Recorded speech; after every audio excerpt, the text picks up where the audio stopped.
hea tunne on ja kuidagi reaalsem on kõik see värk, nagu, kui ta plaadi peal ka on. Plaanid on lihtsalt tippu tõmmata ja siis kõige kõvemaks bändiks maailmas saada. Ammendav vastuski.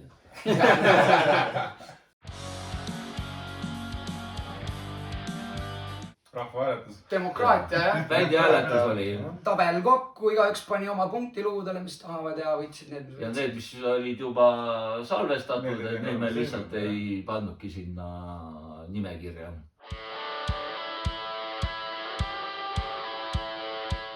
Ma ei kujuta ette, kuidas nagu üldse lood nagu huvitavalt tekivad ja selles mõttes, et... See loomade lugu, mis tead, minu jaoks on ta kuidagi nagu võtmelugu kogu selle EP peal.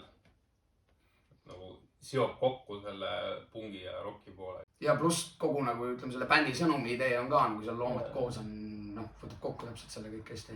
Selle loo üldse nagu ehitamine, produtseerimine on ka nagu kõige nagu põnevam olnud.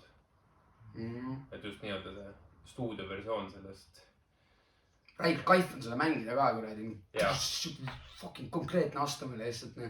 Ja Kristo Kotkas, kui sa peaksid seda intervjuud kunagi nägema, see ei laula sinust seal alguses.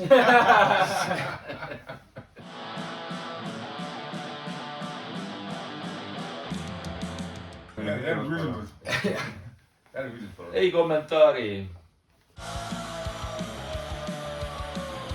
Muna. Olenevalt loost. Oleneb loost, jah. Teine kord on sõnad ennem laulu viis, teine kord on mingisugune riff, mille riffi ümber, siis ehitad laulu ja sinna sõnad peale. Bänd. Iseloom. Isane bänd, kurat. Ei, eks see on jah selle. Nii. Defineerimise küsimus, mis see elukas on, jah? Jah.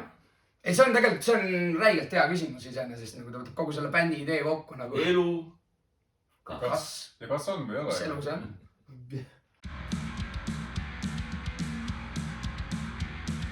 Ma olen hingelt ikkagi siuke punkrocker terve elu olnud. Bändil on näha, et on siukest nagu visiooni ja arengu ja kõige nagu siukest nagu huvi, et edasi nagu liikuda ja teha asju. Energiat ja ongi selles suhtes, et kõik kuidagi vaibivad siukse sama nagu sama laine peal ja see on nagu väga äge, et on näha, et on nagu ühine eesmärk, mille nimel nagu tööd teha. Ja kuidagi klikkis kogu see musa pool, lahe seltskond on.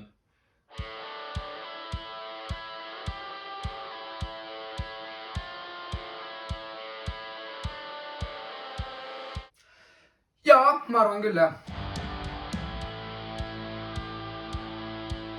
Kipub väga.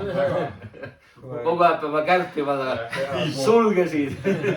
Karl nõuab laval ruumi, siis me kitarridega võitleme ta vastu. Alles hiljuti oli situatsioon, kus Raido lihtsalt pidi Karlile kitarriga vastu nägu lööma. Äsama. Läks nii kord ülbeks ära sel laval.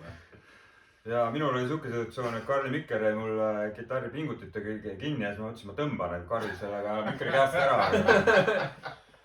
Eks nad kutsume teda vaikselt korrale niimoodi. Töötab. Jah, siuke passiivne agressiivsus on nagu see märksõna siin, ma arvan. Otse ei ütle midagi, aga niimoodi vaikselt töötab. Ma pole kunagi ise aru saanud, et keegi midagi meelega teeb. See moll on veline, jälle oled rahulik nädal aega mingi. Psühholoogiline mõjutamine. Tasa ja targu. Sisuliselt on meil plaan peale EP-d ja neid asju, mis siin suvel toimub, teha Eesti kõige parem rock-album. Eesti kõige parem punk-rock muusikaalbum. Et oleme avatud pakkumisele. Jah. Ting! Intervjuu läbi!